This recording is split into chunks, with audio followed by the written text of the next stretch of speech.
Hey guys, Zach here, and welcome back to another action figure review, and today we'll be taking a look at the Jurassic World Legacy Collection Dr. Ian Malcolm.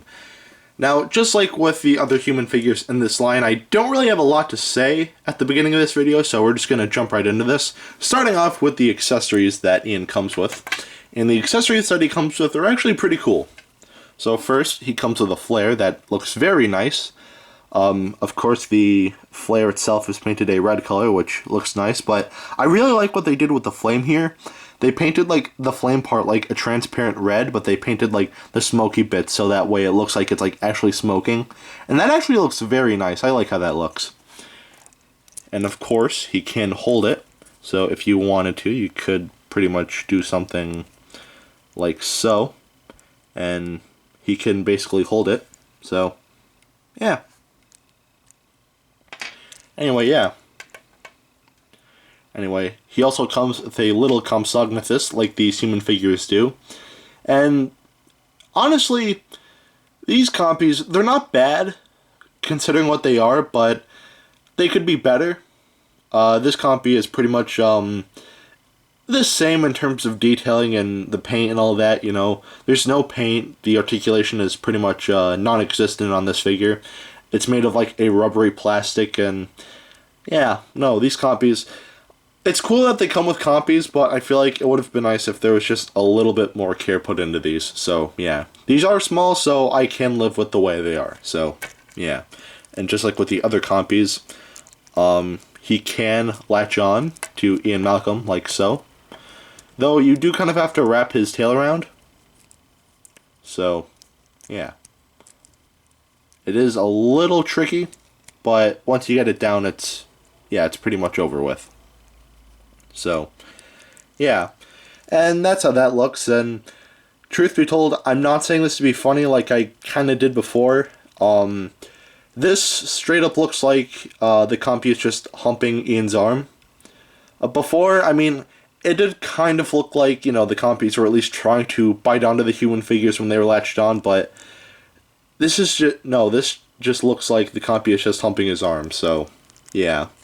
A little weird, but I get what they're trying to go with, which is cool, but unfortunately it didn't really turn out great. But as standalone figures, they work, so, yeah. Plus, there aren't really a lot of compy figures in the Jurassic Park series as a whole, so it's nice to see more of them. We've got, like, one from The Lost World that came with Deirdre Stark, and there were two that came from the Jurassic Park 3 toy line, but yeah, other than that, there weren't really a lot of compy figures, and thanks to the Legacy line, we actually have more, so that's good. And as a little bonus accessory, I don't know if this figure's supposed to do this or not, but you can actually take off the sunglasses, and they are a transparent, like, grayish color, which looks nice. However, this is very small, so if you do plan on taking this off, then, well, just be careful, because you could very easily lose it, so, yeah. And while the sunglasses are off, let's take a quick look at the head of Ian Malcolm in terms of paint. And the painting here looks very nice. The hair is painted like a brownish, blackish color, which looks very nice. And the face itself looks very nice, and that actually looks a lot like how he looked in Jurassic Park, so, yeah, I like that a lot. Actually, looking at it now, it actually reminds me more of The Lost World than anything. So, if you wanted, you could kind of use this as, like, a Lost World Ian. You could just kind of, like, custom paint, like, the body. But, yeah, no. The sculpting's great on the head, the painting's head. The detailing is great, and articulation, well, it's on a ball joint. So, yeah. Now, bear with me, because these are very small sunglasses, and my hands are very big. So trying to get this back on the figure won't be so easy, so bear with me as I try to put the sunglasses back on. So yeah, there are holes on the side of the head, right here on each side. I don't know if you can see that. And the sunglasses can pretty much plug into those. So yeah, once you get it in, it's pretty much locked in there. So yeah, you don't have to worry about it popping out or anything like that. And it looks nice, so, yeah. Anyway, now for the figure itself. And in terms of the paint, well, we're going to talk about that right now. So, I already had a look at the head in terms of, well, pretty much everything I talk about on this channel. So we're just going to get right into the body here. And the painting on the body is actually very nice. Most of Ian's clothing is pretty much black, which is how it was in the movie, which looks nice. His necklace is painted a metallic silver, which again looks nice. And the buckle on his belt is painted the same color. He has a black watch, and his shoes are painted a grayish color. So, yeah. And that's about it for the painting on this figure. It's not terrible. There are some minor things I don't like, mainly with the arms here.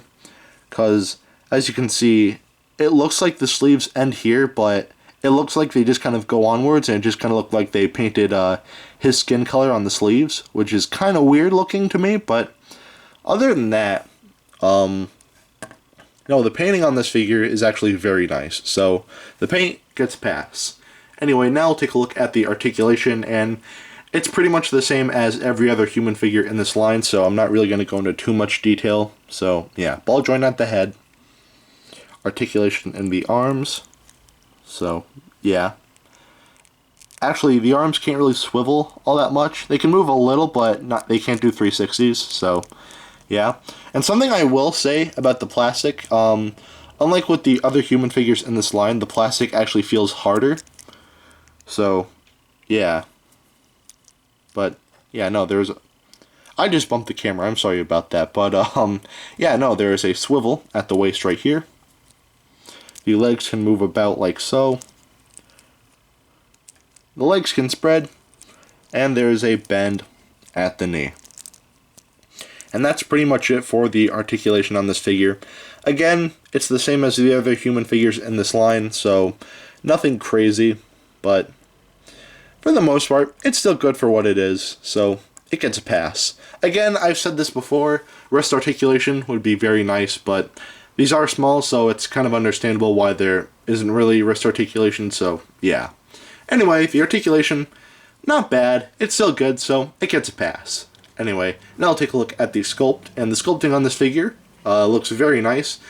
I don't really have anything wrong with it. It looks pretty much how he looks in Jurassic Park, and that honestly is really cool. So, yeah. There are some seam lines on the arms right here and on the legs, but other than that, the sculpting here is still very nice. So the sculpt gets a pass. Anyway, now I'll take a look at the detailing, and the detailing on this figure, again, looks pretty good. So the detailing on his hair actually looks very nice. Everything is very well defined, which looks good. And the detailing on his face looks very nice as well. The detailing on his shirt looks nice as well. All of the creases and all of the folds, very nice. And that same sort of detailing continues all the way through the legs here. So, yeah, it looks nice. The belt is detailed decently. There's not a lot of detailing on the arms or on the watch right here, but it's fine. I don't really expect a lot of detailing there either, so yeah. Anyway, the detailing on the shoes look pretty nice as well. And on his back, we have some legal information. And that's pretty much it for the detailing on this figure. Honestly, the detailing is pretty good. Again, the seam lines kind of get in the way, but for the most part, the detailing looks good, so it gets a pass. Anyway, at the end of the day, should you get this figure? Honestly, I'd say yeah. Originally, this figure retailed for about $7, and as I said before, the Legacy Collection is exclusive to Target. So at Target, these figures were about $7, which honestly isn't bad, but these figures are actually on clearance now, so if you were to walk into a Target, then these figures would be like slightly over $3, which is honestly dirt cheap. So if you want these, then I'd say go for it, especially for $3. I wouldn't pay more than $7, but if you can get this for cheaper, then honestly that's pretty good. So yeah, anyway, get this figure if you can, and if you want to know how big he is, here he is next to Dr. Billy Grant. Alright, now that is it for today. Have a great rest of your week, and I will see you in the next video. Peace, Zach out.